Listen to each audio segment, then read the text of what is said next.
মোৰ আজি পইচা দেখিলে তেতিয়াহ'লে মোৰ ওপৰত বহুত গুৰুত্ব দিয়া হয়। পানেৰী ২ নং গৰুৱাঝাৰত চেকবুক জালিয়াতিৰ বাবে সৰ্বস্ব হেৰুৱালে শ্বাহিদ আলী নামৰ এজন লোকে। হয়, চেকবুক আবেদন কৰোঁতে সাৱধান হওক, নহ'লে আপোনাৰো হ'ব পাৰে এই বিপদ। চেকবুকৰ বাবে এইবাৰ সৰ্বস্ব হেৰুৱালে এজন লোকে। ঘটনাটো সংঘটিত হৈছে ওদালগুৰিৰ পানেৰী থানাৰ অন্তৰ্গত ২ নং গৰুৱাঝাৰত। আজিৰ পৰা ঠিক ৬ বছৰ আগতে অৰ্থাৎ ২০১৭ চনত ২ নং গৰুৱাঝাৰৰ শ্বাহিদ আলীয়ে SBI টংলা শাখাৰ 3723968845 নম্বৰৰ বেংক একাউণ্টৰ চেকবুক আবেদন কৰিছিল। কিন্তু আজিলৈ ভুক্তভোগী শ্বাহিদ আলীৰ হাতত নপৰিল চেকবুক। ইয়াৰ বিপৰীতে ২০২৩ চনৰ ফেব্ৰুৱাৰী মাহত বৰপেটা, বাক্সা আৰু গুৱাহাটীৰ বিভিন্ন থানাত চেকবুকৰ প্ৰকৃতগৰাকী শ্বাহিদ আলীৰ বিৰুদ্ধে ভুৱা চেক জালিয়াতিৰে বিভিন্ন ব্যৱসায়িক প্ৰতিষ্ঠানৰ পৰা সামগ্ৰী ক্ৰয় কৰাৰ বিৰুদ্ধে ৰুজু কৰা হয় গোচৰ।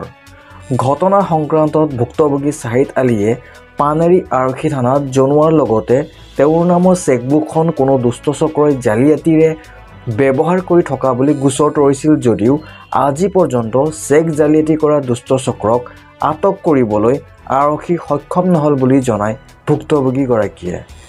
ইপিনে বিনা দোষত আইনী মেৰপেচত সোমাই সৰ্বস্ব হেৰুৱাই ভাগি পৰা ভুক্তভোগী শ্বাহিদ আলীয়ে এই বাতৰিৰ জৰিয়তে অসমৰ মুখ্যমন্ত্ৰী ডক্টৰ হিমন্ত বিশ্ব শৰ্মাৰ লগতে BTRৰ মুখ্য কাৰ্যবাহী সদস্য প্ৰমোদ বড়ো আৰু স্থানীয় পাৰিষদ তথা BTRৰ কাৰ্যবাহী সদস্য সঞ্জিত তান্তি দেৱলৈ অনুৰোধ জনাই কয় যে এনেধৰণৰ জালিয়াতি কৰি মানুহক বিনা দোষত হাৰাশাস্তি কৰা লোকসকলৰ বিৰুদ্ধে তদন্ত চলাই উচিত শাস্তি দিয়াৰ ব্যৱস্থা কৰাৰ লগতে ভুক্তভোগীক ন্যায় প্ৰদান কৰক, অন্যথা তেওঁ আত্মহননৰ দৰে পথ বাছি ল'বলৈ বাধ্য হ'ব।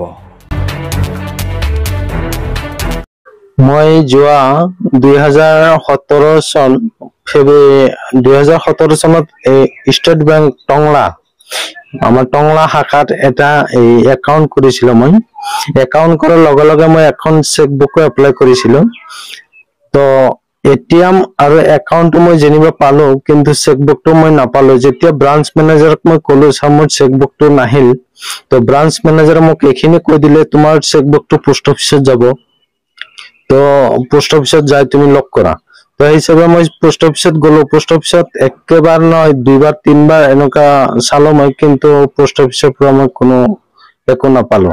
পিছত মই মনে মনে থিৰাং কৰিলো যে মোৰ চেকবুকটো হেৰি কৰাটো কিজানি মোৰ এপ্লাই কৰাটো কিজানি মোৰ ভুল হৈছিল, যাৰ কাৰণে এইটো হোৱা নাই। তো সেইভাবে মই চুপে চাপে আছো। তো 2017 পৰা এতিয়ালৈকে 2023 ফেব্ৰুৱাৰী মাহত মই গম পাওঁ যে মোৰ চেকবুকটো কোনবা বাক্সা ডিষ্ট্ৰিক্ট চিমলা থানাত আছে। চিমলা থানাৰ পৰা OC ছাৰে মোক ফোন মাৰিলে, তো মই তাতে যাবলগীয়া হ'ল। তাতে যাই যেতিয়া মই OC ছাৰক লগ কৰিলো, তেতিয়া OC ছাৰে মোক ক'লে যে তুমি এইবিলাক 2 নম্বৰী কৰি আছা, তুমি এটা দোকানৰ পৰা এনেকুৱাকে মাল লৈ গৈছা। তো মই OC ছাৰক ক'লো ছাৰ এইটো পাৰপছত মই একো নাজানো, আৰু চেকবুকটো মই ইউজ কৰাটো মই গমেই নাপাওঁ, মই এপ্লাই কৰাটোহে গম পাওঁ। আজিলৈকে মই চেকবুকটো কি মই বগা নে কলা মই এতিয়ালৈকে হাততে পোৱা নাই। গতিকে মই কি এই বিষয়ত আপোনাক কি ক'ম। তো ঠিক আছে বাৰু, মই যদি হেৰিটো এই চেকবুকটো যদি ইউজ কৰিছো তেতিয়াহ'লে যিটো দোকানীৰ পৰা যোনে মাল উঠাইছে সেই দোকানীটোক মাতক, মোক লগ কৰাওক। পিছত ক'লে ঠিক আছে তুমি ইয়াতে বহা, মই মানুহজনক মাতি দি আছো। পিছত মাতি দিলে, তো আমি একেলগ হলো। তেখেতে একো ক'ব নোৱাৰিলে। আচ্ছা, যিয়ে লওক তাৰ পৰা ঘূৰি মই ঘৰত যেতিয়া আহি আছো, ঘৰ মই পোৱাই নাই। আকৌ নেক্সট তামোলপুৰ থানাৰ পৰা ফোন। তো তামোলপুৰতো গ'লো মই, তামোলপুৰতো চেম কেছ, তাতেও কিবা এটা ঘটনা কৰিছে, মোটামুটি 1,56,000 টকা। তাৰপিছত তামোলপুৰৰ পৰা মই ঘৰত ঘূৰি আহিলো। তাৰপিছত মই আকৌ গুৱাহাটী দিছপুৰ থানাত যাবলগীয়া হ'ল। গুৱাহাটী দিছপুৰ থানাতো চেম কেছ কৰিছে এটা 2 লাখ টকাৰ। তো গুৱাহাটী দিছপুৰ থানাৰ পৰা মোৰ আহিব লগা হ'ল। তো এনেকুৱা আলানি আথানি কৰি মই এই মোৰ কথাটো কি কম, মোৰতো উপায় নাই। তেনে এতিয়া এই দৌৰা দৌৰি কৰি মোৰ আৰু উপায় নাই নোহোৱা হৈছে। মই এই দৌৰি থাকিবলগীয়া আৰু কি কৰিম, আৰু মোৰ উপায়বিহীন মই। তো পিছত মই পানেৰ থানাত গলো। পানেৰ থানাত ছাৰক কলো, ছাৰ মোৰ এনেকুৱা এনেকুৱা কেছ হৈছে। তো পিছত কলেজত লিখিত এটা আবেদন দি দিয়া। লিখিত এটা আবেদন মই দি দিলো। কিন্তু লিখিত আবেদন দিয়াৰ পিছত এইটো সেইটো আবেদনটো ৰেজিষ্টাৰি কৰিলে, কিন্তু এতিয়ালৈকে মানুহজনক ধৰিব নোৱাৰিলে। পিছত মই পোষ্ট অফিচৰ মেনেজাৰক ধৰিলো। মেনেজাৰক ধৰাৰ পিছত পোষ্ট অফিচৰ মেনেজাৰে মোক কিবা কিবি এইবিলাক দেখুৱাই দিলে। পোষ্ট অফিচৰ যিবিলাক ৰেকৰ্ড বুক আছিল, ৰেকৰ্ড বুকৰ পৰা মোক দেখুৱাই দিলে। চেক বুকটো কোনে ৰিচিভ কৰিছিল, কোনে কি কৰিছিল, এই বস্তুবিলাক মই থিৰাং কৰি ওলাই ললো।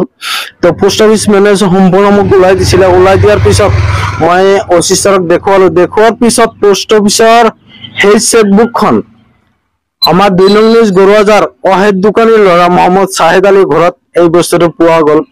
মই লগে লগে আমাৰ পানেৰী থানাৰ ছেকেণ্ড অচি ছাৰ ৰাজীৱ কৌৰ ছাৰ, তেখেতক জনালো। জনোৱাৰ পিছত চেকবুক খিনি আহি তেখেতৰ ঘৰৰ পৰা আহি লৈ গ'ল। কিন্তু এতিয়ালৈকে বেচাৰাক এৰেষ্ট কৰিব নোৱাৰিলে।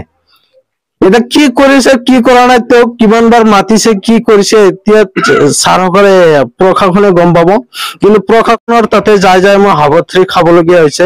আজি মোৰ পইচা নাই কাৰণে মোৰ ওপৰত কোনো তাৰমানে প্ৰশাসনৰ ফালৰ পৰা কোনো গুৰুত্ব দিয়া নাই। যদি মোৰ আজি পইচা দেখিলে তেতিয়াহ'লে মোৰ ওপৰত বহুত গুৰুত্ব দিয়া হয়। মই উপায় নাপাই SP ছাৰৰ ওচৰত গৈছো। যদিও SP ছাৰক মই পোৱা নাছিলো, কিন্তু SP ছাৰৰ একাউণ্টত মই কৈছিলো আৰু সম্পূৰ্ণ ডকুমেণ্টছ পাতি মই জমা দিছিলো, কিন্তু SP ছাৰৰ পৰা মই কোনো সঁহাৰি পোৱা নাই এতিয়ালৈকে। গতিকে মই দুৰ্ভগীয়া নিশ্চয় দৰিদ্ৰ মানুহ। মই এইবিলাক ক্ষেত্ৰত কিমান দৌৰি থাকিম, আৰু প্ৰশাসন এইবিলাক কি কৰে? আৰু প্ৰশাসনে আজিকালি যি দেখা পাইছো কোনো ন্যায় নাই। যাৰ পইচা আছে তাৰ কাৰণে ন্যায় আছে, যাৰ পইচা নাই তাৰ কোনো ন্যায় নাই। আজি মোৰ কিমান দিন হ'ল চৌকাটো চলা নাই। মোৰ ঘৰৰ যিটো অৱস্থা, মোৰ ঘৰৰ অৱস্থা দেখিলে আপোনালোকে কি কৰিব কি নকৰিব মোৰ কোনো অৱস্থা নাই। গতিকে মই অসম চৰকাৰৰ ওচৰত এইখিনি আবেদন জনাইছো, যোনে চেকবুকটো পোষ্ট অফিচৰ পৰা পঠালে, যিটো পিয়নৰ হাতেদি পঠালে, আৰু যোনে চেকবুকটো ৰিচিভ কৰিলে, এইখিনি মোক ডিটেইলছ লাগে। আৰু চেকবুকটো কেনেকৈ ৰিপাৰ্চেছ হ'ল ঘৰৰ পৰা তামোলপুৰ, বাক্সা, দিছপুৰ এইবিলাক জেগাত কেনেকৈ গৈ পালে, বিজনী, তাৰপিছত বঙাইগাঁও, বৰপেটা কোৰ্ট। গতিকে এই ক্ষেত্ৰত মই দৌৰি দৌৰি হাবাথুৰি খাবলগীয়া হৈছে মই। গতিকে অসম চৰকাৰ আমাৰ হেমন্ত বিশ্ব শৰ্মা ছাৰৰ ওপৰত এটাই আবেদন জনাইছো যে মোৰ এই চেকৰ বিষয়ে মোৰ যাতে এইবিলাক বিষয় লৈ মোৰ সামৰ্থ্য নাই। গতিকে মই এইবিলাক বিষয় লৈ মই আৰু দৌৰি থাকিব নোৱাৰো। আৰু যদি এইবিলাক ক্ষেত্ৰত যদি চৰকাৰে কোনো ধৰণৰ গুৰুত্ব নিদিয়ে, মই গলত চিপ চৰি ল'ম। তাৰ বাহিৰে মোৰ কোনো আৰু ৰাস্তা নাই। গতিকে তাৰ উপৰিও আমাৰ BTCৰ প্ৰমোদ বড়ো ছাৰকো মই এইখিনি আবেদন জনাইছো, এই বস্তুবিলাকৰ যাতে তদন্ত লয় আৰু কোনে কি কৰিছে, পিয়নৰ ফালৰ পৰা আৰম্ভ কৰি পোষ্টমেন, পিয়ন, তাৰপিছত যোনে চেকবুক ৰিচিভ কৰিছে আমাৰ 2 নং নিউজ গৰুৱাজাৰ অহেদ দোকানীৰ ল'ৰা মহম্মদ শ্বাহিদ আলী। গতিকে এইখিনি মানুহক কি কৰিব কি নকৰে এতিয়ালৈকে আপোনালোকে জানে। তাৰপিছতো আমাৰ 33 নং ব্লক নুমাই চেৰপাং সমষ্টিৰ আমাৰ সঞ্জীৱ কান্তি ছাৰকো মই আবেদন জনাইছো, এই ঘটনাবিলাকৰ তদন্ত লৈ মোক সোনকালে এইবিলাক ক্ষেত্ৰত মোক ৰেহাই দিয়ে জানো। কাৰণ মোৰ আজি ঘৰত চৌকা জ্বলা নাই। মোৰ আজি একদিন হাজিৰা নকৰিলে মোৰ কোনো উপায় নাই। মোৰ ঘৰত চৌকা নজ্বলে। গতিকে এইবিলাক ক্ষেত্ৰত আপোনালোকে কি কৰে কি নকৰে এতিয়ালৈকে আপোনালোকে জানে। চেকখন আমাৰ এপ্লাই কৰাখিনি মই জানো। তাৰপিছত চেকবুকটো ক'ৰ পৰা ক'লৈ আহিল, কোনে ল'লে, ক'ৰ পৰা ক'ত ৰিপাৰ্চেছ হ'ল, এতিয়া এই যিজনে চেকবুক ৰিচিভ কৰিছে তেখেতে গম পাব। মই জনামতে মোক বাক্সা ডিষ্ট্ৰিক্ট, তামোলপুৰ চিমলা থানা, তাৰপিছত তামোলপুৰ থানা, তাৰপিছত গুৱাহাটী দিছপুৰ থানা, লগতে Barpeta court, Bijni court, Bongaigaon court, এইখিনিত যে মোক দৌৰাইছে, মই দৌৰিছো, মোৰ পইচা পাতি খৰচ হৈছে, যিখিনি আছিলে মোৰ সম্পূৰ্ণ পইচা পাতি খৰচ হৈছে, মই এইখিনি জানো। আৰু এইখিনি দৌৰিব দৌৰাইছে মোক। মোৰ নাম চাহিদ আলী, 2 নং নিজ গৰুবাজাৰ, দেউতাকৰ নাম মহম্মদ ৰছিদ আলী।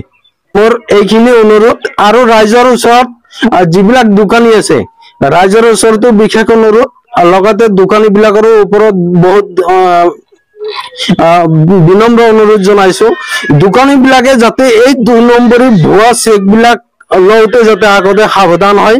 এই ভুৱা চেকেদি যাতে এই 2 নম্বৰী চেক বিলাক লওঁতে যাতে আগত চেক কৰে, তাৰ কাৰণে মই চৰকাৰৰ ৰাইজৰ ওচৰত মই বিনম্ৰ অনুৰোধ জনাইছো। এই চেক বিলাক লওঁতে অলপ সাৱধানে